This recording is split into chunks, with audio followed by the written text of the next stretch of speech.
Pourrais-tu te présenter?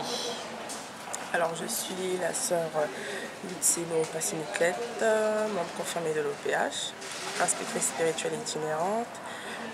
J'évolue dans la sous-section Nouvelle-Jérusalem numéro 6, donc dont le président adjoint et le frère Malobi Ange.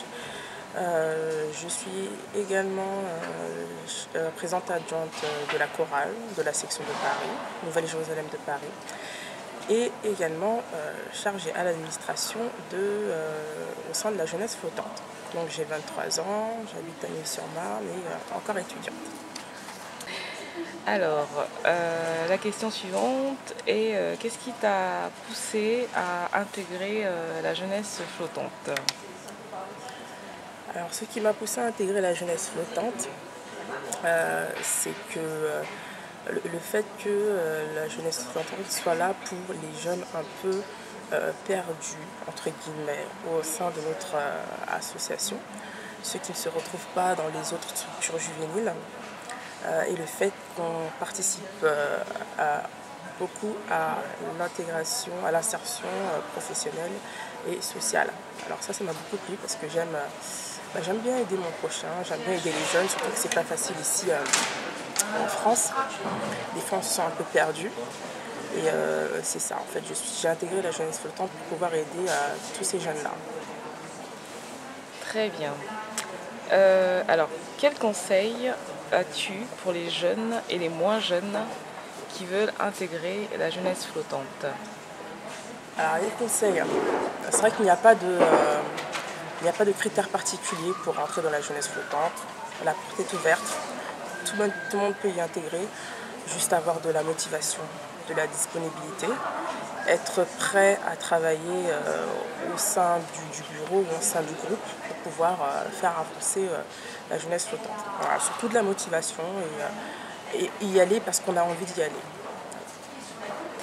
Et alors, quelles sont les principales difficultés que tu rencontres dans ton travail pour la jeunesse flottante en France? S'il y en a, bien sûr. Les principales difficultés, je dirais que je ne rencontre pas de difficultés. Personnellement, je suis chargée à l'administration, tout va bien, je m'occupe un peu de la paperasse, j'aime bien ça. Mais non, pas de difficultés particulières. As-tu des projets, des choses que tu souhaites que l'on réalise, des projets d'avenir pour la jeunesse flottante, ou que la jeunesse flottante réalise pour l'avenir?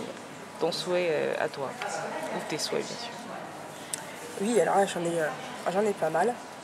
Tout d'abord, effectuer des descentes, ça serait pas mal, au sein des autres sections en France, un peu partout, afin de sensibiliser et de motiver les gens pour pouvoir créer d'autres structures.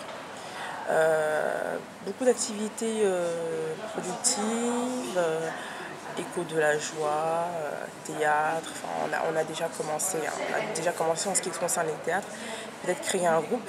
Alors là, par exemple, je vois que au pays, au Congo-Brazzaville, la jeunesse flottante a une fanfare, ce qui a été génial.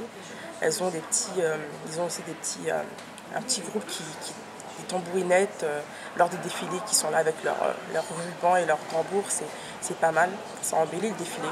Voilà, créer des petites structures comme ça au sein de la jeunesse flottante, culturelle. D'accord. Alors, quels sont les 3 mots qui pour toi définissent la jeunesse flottante? J'ai envie de dire liberté, sociale et entraide. Alors, une question subsidiaire. Pourquoi avoir choisi la jeunesse flottante? Ça m'a parlé, la jeunesse flottante m'a parlé. Et c'est vrai que je ne me sentais pas à ma place dans les autres structures. Je ne me voyais pas dans ces autres structures, bien qu'elles soient très bien, ces deux-là. Mais la jeunesse flottante, ça m'a parlé, ça m'a tilté. D'accord. Alors, dans ta présentation, tu nous as dit que tu étais aussi présidente adjointe de la chorale de la section de Paris en France. Donc nous avons donc quelques questions aussi à te poser à ce propos. Alors, comme pour la jeunesse flottante, qu'est-ce qui t'a poussé à intégrer la chorale? Alors, ce qui m'a poussée à intégrer la chorale, il faut savoir que depuis toute petite, hein, j'adore la chanson. Voilà, c'est le goût pour la musique, surtout dans le monde de la spiritualité, chanter pour son Dieu, car on sait que Dieu siège au milieu de la louange, que chanter c'est prier cette fois, et ça donne une joie particulière en fait, ça pèse le cœur, si on a un petit souci, on chante. D'accord.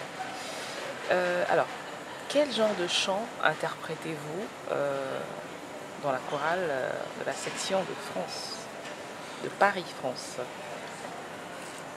Alors principalement les chants interprétés par la chorale sont tout ce qui a un rapport avec la spiritualité.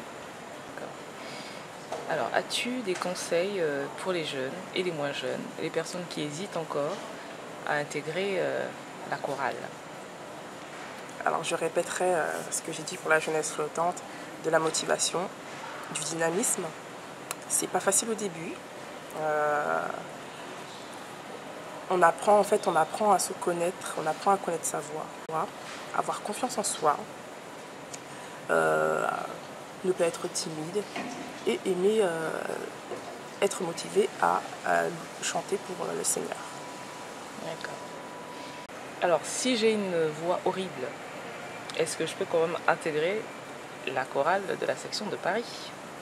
Bien sûr, mais bon, comme ce n'est pas une chorale du monde, c'est une chorale pour Dieu, il faut savoir que la personne qui est motivée à entrer dans cette chorale, si elle a cette conviction-là d'entrer dans la chorale et qu'elle se rend compte qu'elle n'a pas une voix magnifique, qu'elle prie et en même temps qu'elle travaille sa voix avec des exercices, en même temps la prière et tout ira bien. On ne rejette personne, bien sûr. On ne rejette personne, la porte est ouverte, tout comme la jeunesse flottante. Mais c'est vrai que c'est à travailler. C'est à travailler et puis si on demande sincèrement, on aura gain de cause.